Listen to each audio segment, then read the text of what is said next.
Let's get this Global Energy Conference 2023 started.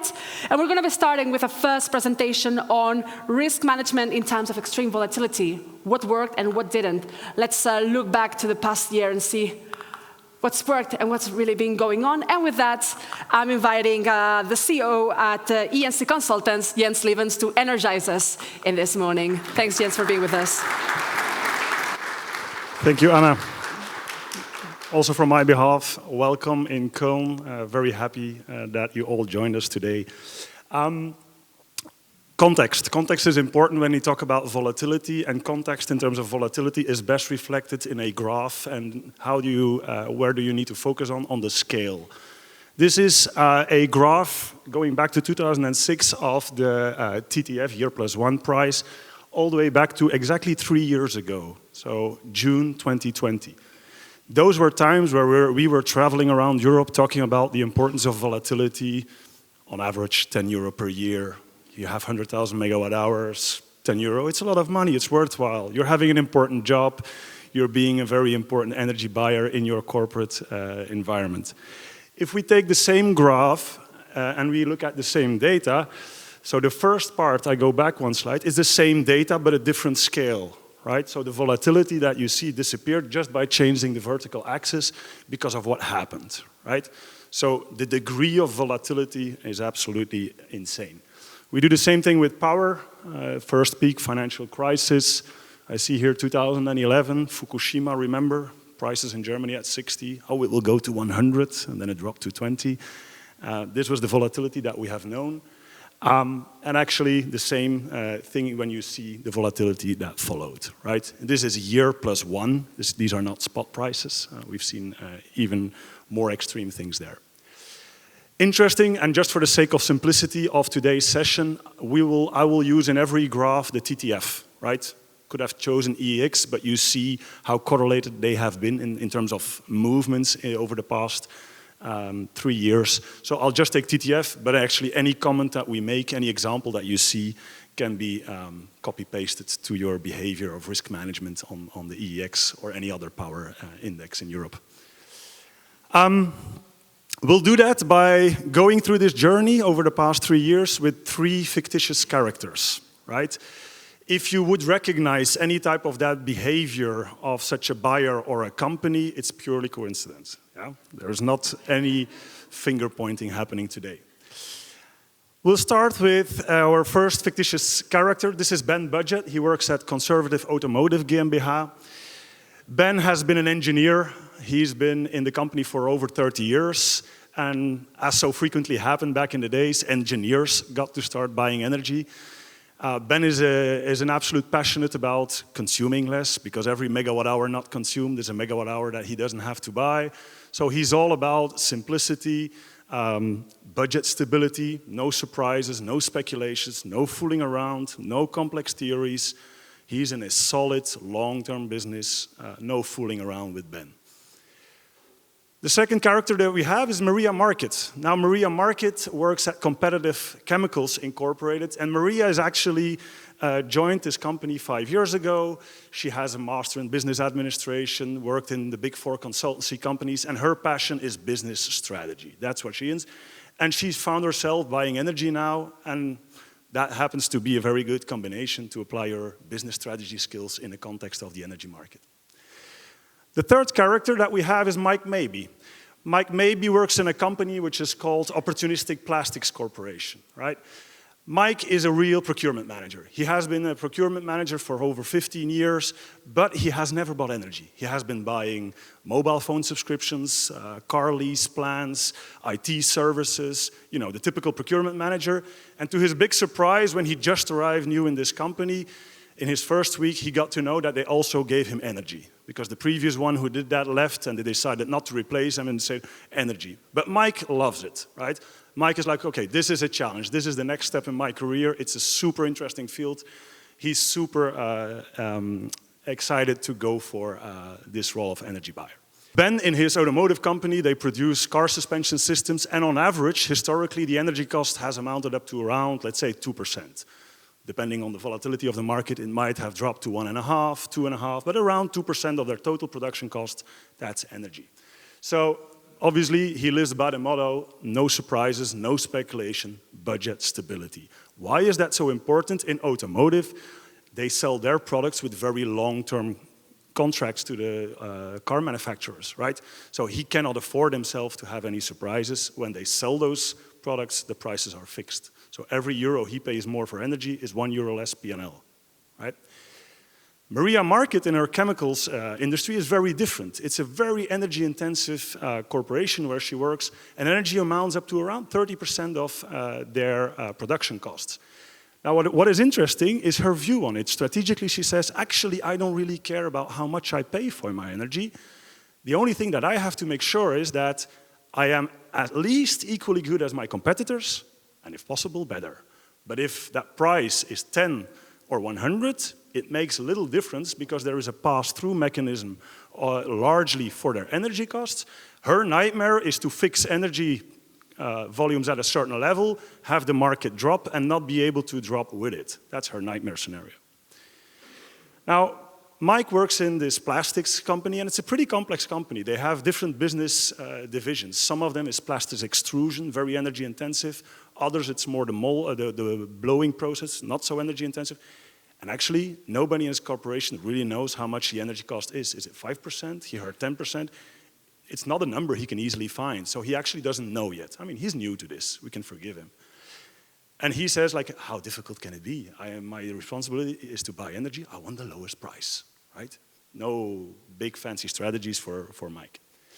Now, if we look back at those past 3 years, we'll go with those three. So with Ben, Maria, and Mike, we'll go through 6 different moments. I picked them a bit randomly, not all of them, but just 6 different moments back in time to look what has happened. And the first moment in time is the one exactly 3 years ago. So 3 years ago, we are in the full first COVID lockdown. The world has come to a standstill. Nobody knows what this virus is doing. Complete economic uncertainty. And how is that reflected? You can see that in the upper graph. It is reflected in falling prices, right? So 3 years ago, Ben was looking at these prices. Calendar 2021 was noting at €12, 2022 at 14, and then calendar 2023 also at 14.8 euro. So what you see in that is that the shorter term market, right, is a little bit cheaper than so what they call a contango in the market. Because of the uncertainty, like things will get back to normal, but we don't know when. That is what the market is telling him. If you look at the right-hand side, those 3 bars there, you can see that for 2021, Ben has been previously already buying those 4 red blocks, so around 40% of his volume. He has bought that in previous moments. And there is 6 blocks, so 60% open position for 2021. So his year plus 1, he's 40% covered, 60% open. The number on top of that, the 14.80, is his portfolio value, meaning should he buy the rest of his amount today, his final price for 2021 will be €14.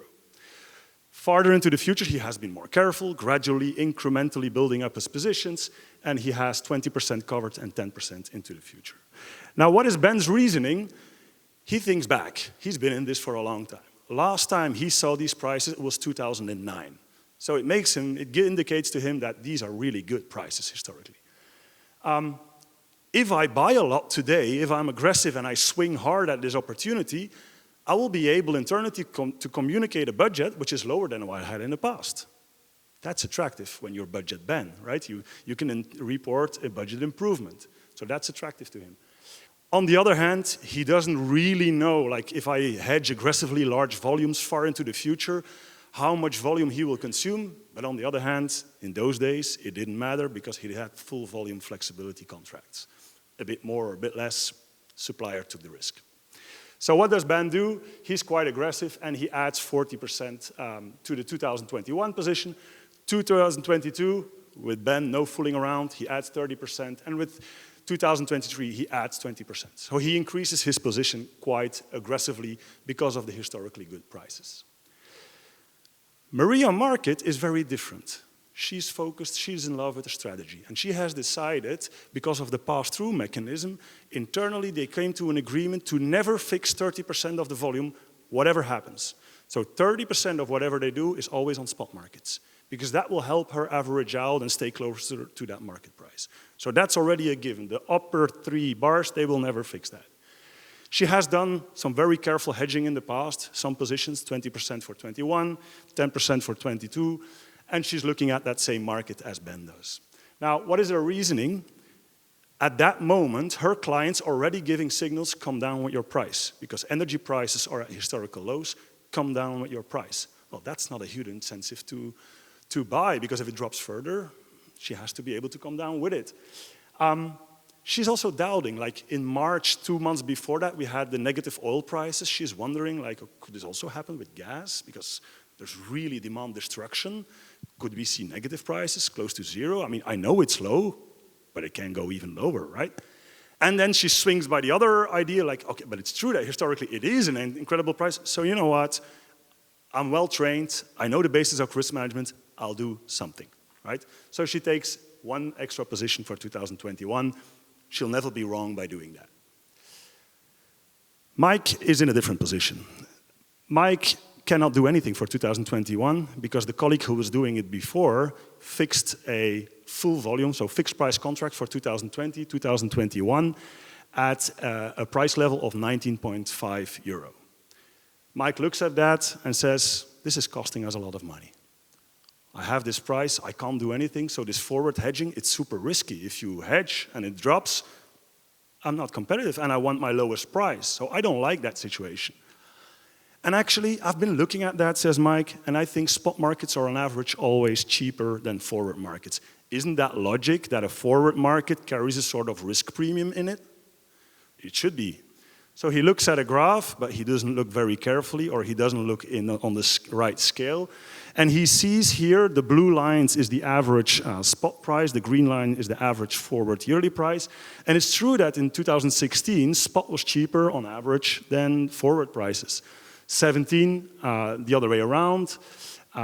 18 as well, forward was more interesting. But then 19 and 20, the past 2 years, the short-term memory, his recent experience, spot prices were substantially lower. And in 2020, an average spot price of 9 compared to an average forward of 18, €9 difference. You can do something with that with a big volume in your company. So he's much more like, okay, this forward thing, it doesn't work. What he doesn't know at that moment is what is about to happen, right? He has this, what we call tunnel vision, very short-term memory, looking at that. So we take a leap forward in time. So we go from first COVID lockdown until the end of 2021. What has happened? I mean, we have seen very long, low prices, low volatility. But then we have, I don't know if you remember, but during the first COVID, it was great weather, right? But it was a very dry summer. So very low hydro levels, right? Very low hydro levels. And on top of that, the friends from EDF started coming out with some worrying messages about the nuclear reactors in France, corrosion problems. Low hydro, low nuclear production. How do you produce the remaining power? With gas. What happens? Prices start to go up. Remember that at that time, 1st of December, there is some geopolitical tension, US, China, they're talking a bit, the trade war thing is going on. Russia, Ukraine, there's some bluffing left and right, but nothing really happened at that moment. But still, prices have gone up dramatically. Now, Ben has never seen this before. He's in it for 30 years, and he looks at these graphs and he's like, okay, the world has gone crazy. My front year price, so calendar 22 in this case, is noting at €56. Luckily, as he is aggressive on forward markets, he's protected. So the 21 price was covered a long time ago at 15, 22 he's covered at 17. 2023 he's covered for 50%, and the price is noting at €34. So he's hesitating a little bit. Okay, 34 is a horrible price, but it's much better than what it is for front year. So what should I do? Is it actually, it's not an opportunity, but I should protect my budget. What should I do? So Ben always works with the typical value at risk calculation, you know, the mathematical formula that indicates your risk premium. The struggle that Ben has is that all his risk management triggers, his value at risk tells him the market goes up, you have to protect your budget, you have to close your positions. But he's a bit in doubt because closing my positions at these extreme levels, it doesn't really feel correct. I know I should protect my budget, but this is so extreme. Yeah, if I end up being at those high levels, prices come back to normal, he will have a problem. So he says, I will take some steps to protect it. I will do a budget protective hedging, but just a minor one, 10% for 23, 24, and I will ignore my risk management tool that has served me so well in the past. This doesn't work. If I would have to fix too much up front, and I don't want to do that. This feels not correct, he says. Maria Market obviously has a very different risk exposure, and she is getting some pressure from C-level. Why didn't you hedge at the onset of this crisis? Why didn't you protect yourself when prices were going up? And she could beat herself up for it. You know, she's like, okay, I didn't see it. I should have known that these problems with nuclear reactors, they are not fixed within a month, right? So she regrets that. But on the other hand, she says, I know I should have done something earlier, but now it's too late, right? Now we are here in these high spheres, if I do it now. So I'm sorry, made a mistake, I didn't anticipate, but it doesn't feel very well to do that. And I see a very big difference in the prices for the forward years. What you see there is what she said, and you read it all over. This is unprecedented, uncharted territory. Those were the words that were used in December of 2021, okay? So she does something for 22, very minimal position, just in again, her basis of risk spreading, nothing more than that. Mike maybe panicked because he took the choice to go onto spot markets, prices were shooting up. He's like, okay, I have to do something. It's the first time in my life that I will do a hedge. He calls the supplier and says, I want to buy 10%. I'll take a small, but I want to buy 10%. What seems to be happened, he bought it right at the peak, right? So he's like, oh, I'm never doing that again. You see, I was right, I shouldn't have done that, I panicked. I need to control my temperament, right? On top of that, management says, hey guys, when these markets, I know we have policies and you have maybe theories and methodologies, we stop hedging. C-level decision, no discussion. We stop all hedging. Many companies did that. Now, Mike is a little bit reassured because Nord Stream 2 in December of 2021 is in its final phases of approval, right? It was just about the legal entity that needed to shift and some paperwork, you know. They were ready. Europe was about to be flooded with Russian gas, December 2021. We move a little bit further, 25th of February 2022. Yesterday, 24th, the war broke out. Right? Very, very, very big geopolitical event, obviously influencing the market, so you see prices spiking up. On the other hand, it's much less than the spike that we experienced between Christmas and New Year, remember, of 2021, when the markets went completely crazy. There is some panic in the market. So what does Ben do? His positions for 23, they are quite well covered, 30% open. He sees his portfolio value going to 36, so more than doubling of his previous price. He doesn't like it, but on the other hand, 36 euro is way better than the prices that are noting now, 61, 41, etc. So Ben's reasoning says, first of all, I normally contract for 3 years ahead, but I don't get a contract. I ask suppliers for a proposal and their desks are closed. Nothing happens, right? He says, okay, I will keep buying. I know that I have to do my budget protected hedges. I don't like it, but I stick to it. I mean, I don't care about personal opinions. I do it. And on the other hand, he's also thinking about this, like, actually, we are 2022, we are producing at a cost of 17 euro. The whole world is talking about price increases, inflation. If I tell my sales guy that they can increase their prices, we will make the margin of a lifetime because I'm well covered. I've got great prices. Everybody's raising the price.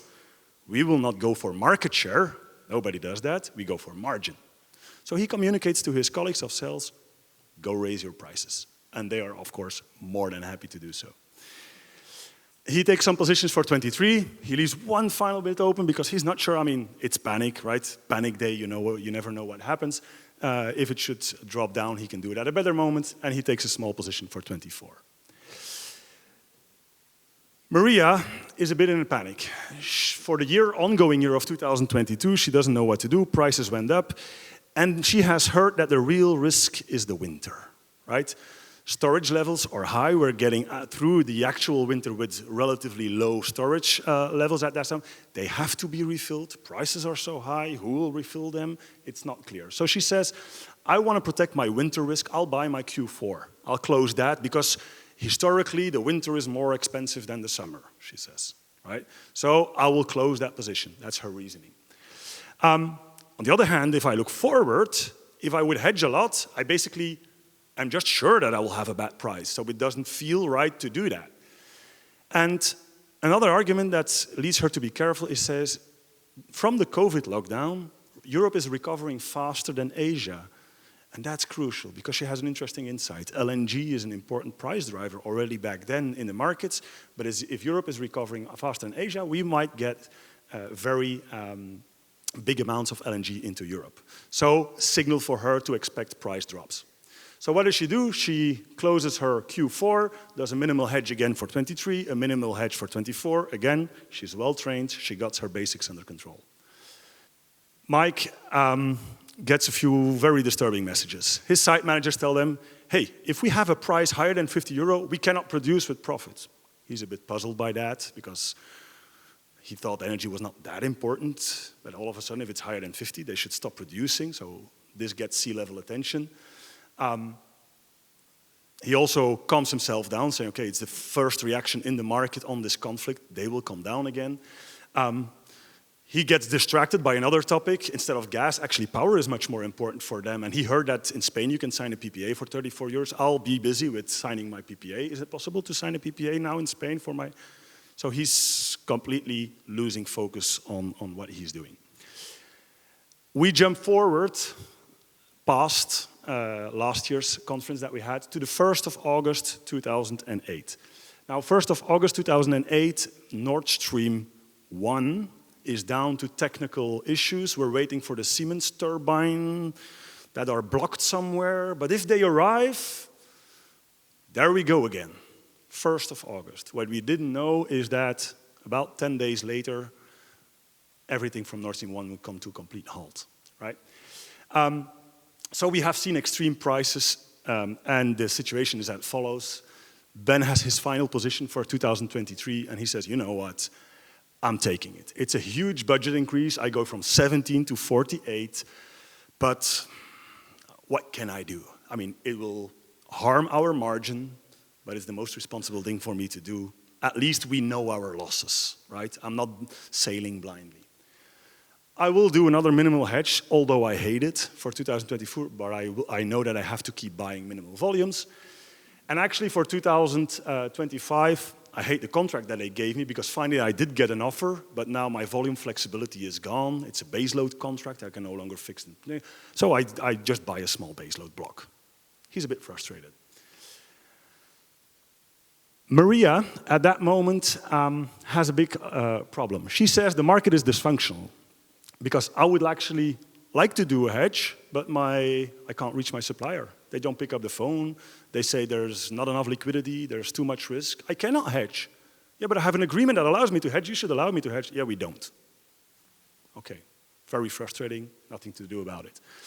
The contract for 25, she's looking at it, but she doesn't want that contract, so she will not assign contract that cashes her out on an hourly basis. I will not take that risk. The market has gone crazy, this no longer works, I'll just sit it out. And again, she gets some market information. We've got the Freeport LNG terminal that has had the shutdown. When it comes back online, things will get better again, right? So there's always hope. Mike comes to a few insights. Mike says, Europe is changing from a pipeline market to an LNG market. LNG is the price driver, right?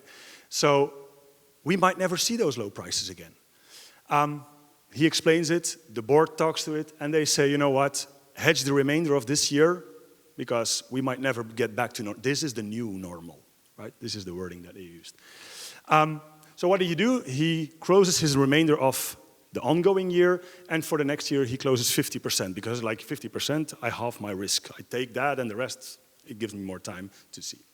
So on top of that, he's like, I should also not be panicking because there's government intervention. There's price caps. The price caps will save me. So I can wait a bit on that. 3rd of November 2022, the highest peak in August has passed. Prices have dropped significantly. Ben is fine. 22 is covered, 23 is covered. He looks at those prices and he says it has been much worse, but it also has been much better. Ample LNG, high storage levels. The true risk might be winter 24, not winter 22, 23. When I would see that my portfolio price can be improved, I'll do something. You know, not yet, but if it continues, then as the moment I'll do something. So he doesn't do anything at that moment. November 3rd for Maria, what happens is that her supplier in Spain, a Swiss-based headquartered company, of whom the name I will not mention, bluntly announces that she has to accept a huge price increase or they will close the contract. She cashes her penalty and goes fully on spot. So she loses all of the positions she has, which pushes up her portfolio value quite a lot. She's fully exposed, but she doesn't accept the pressure that her supplier has put on her, and she's fine with taking that spot risk because markets are in a downtrend. Now, Mike has a problem because the clients with whom they push through their price increases are already calling back. They didn't miss that. They're like, hey, friends, you pushed our prices up, prices are coming down. Come down with your price. Yeah, but that's not that easy. I hedged some volumes there. And I think this is a fundamental downtrend, so I'm interested in actually selling back those positions. The problem is that the market is noting at 137. If I want to sell my positions in this extreme volatility, the suppliers tell me that there is a bid-ask spread of 30 euro. So if I want to sell my 137, I need to know that it will drop down further than 107 before I'm doing actually something that doesn't cost me money. Well, 137 to 130, that's a bit risky. So the selling in extreme volatile markets doesn't work. Where today? The huge peaks are gone. As Benedict mentioned, we're still substantially higher than everything that we have ever seen before. And what is their situation? It's a bit of a visual here. The blue line is Ben's prices for 21, 22, 23, and so on. So he completely avoided the peak by his forward budget-oriented hedging. Maria was fully hit by those price peaks, and then Mike as well. Now what is interesting, if you look at, we are 23, 24, 25, has Ben got a problem because he was so aggressive? Is he not overhedged at high prices, right? And you see that, yes, he has a bit of a higher price in 2024 than his colleagues, but the delta, the difference of that higher price is just dwarfed by the difference that he made in 2021 and 2022 and 2023. What are the lessons that we learned in this extreme volatility? 10 of them. 1, never assume that a record high price cannot go higher. If you read record high price, uncharted territory, ignore it. There are no rules of the game as to how high it can be. During this time when prices are at 30 and then went to 60, well, at 60 you wished that you bought at 30, but at 30 you thought it was the worst price ever. So there is no cap on that. Avoid getting a tunnel vision. People are always psychologically tempted to think in the existing trend. If prices go up, they will probably continue to go up. If they come down, they will probably continue to come down, right? Trend thinking. A well-defined strategy, which is aligned between your sales and your procurement, is crucial. That's what gets your business in trouble. You're not there to have the best possible price. You're there to make sure that your business P&L is not negatively affected by the impact of your procurement behavior. When C-level gets involved, it can get tricky because you have a very dangerous combination of strong personalities, and what they will give you is market forecasts. They understood the global economy, the geopolitical tensions, offer and demand. They're in that position because they know, right? And it's hard as an energy buyer to fight that. So that's very different and very difficult if you don't have that strategy in place. 5, some suppliers have shown not to be the best partners for your hedging. It has been very interesting to explore third-party hedging already in the past, but now more than ever before. Financial hedging, etc. Value at risk triggers, those risk management tools, if you use them in an extreme volatile market, they don't work. You can't listen to them because they would force you to hedge enormous volumes very far into the future, and obviously nobody feels that that is the right thing. Those people who had in their contract the option to sell, they were better at buying. They were more courageous at buying. And that's interesting. It doesn't mean that they sold in the downtrend or that they are selling now, but just the fact that they had it, I feel more confident to buy because I have that option. So having that option is very valuable, and there is a big difference, of course, in that dysfunctional falling market that we first saw and the market that we have seen in the past 1.5, 2 months, where the spreads are getting a little bit more realistic, and it is an activity that is happening. Selling in extreme volatile markets, as I just mentioned, it only works in theory. So when you have these huge bid-ask spreads, it just doesn't work, or even trading desks close from the supplier side. Always avoid buying on a day of extreme panic. The war breaks out, obviously markets will panic. But you should never take a decision on that day. The effect after the moment of panic will either remain at the same level or will be corrected. But doing that, if it is corrected, risks of you being there at the peak. So never, ever, you're not wholesale market traders that make money on trading energy, never buy on a day of extreme panic. And finally, the world of the energy supply contracts is changing dramatically because of the risk and the bleeding suppliers and the trauma that they live through. So having a good insight in how you consume and having good volume management practices will be absolutely crucial in being successful at buying energy. Capacity-based contracts is the clearest example of that. Thank you very much.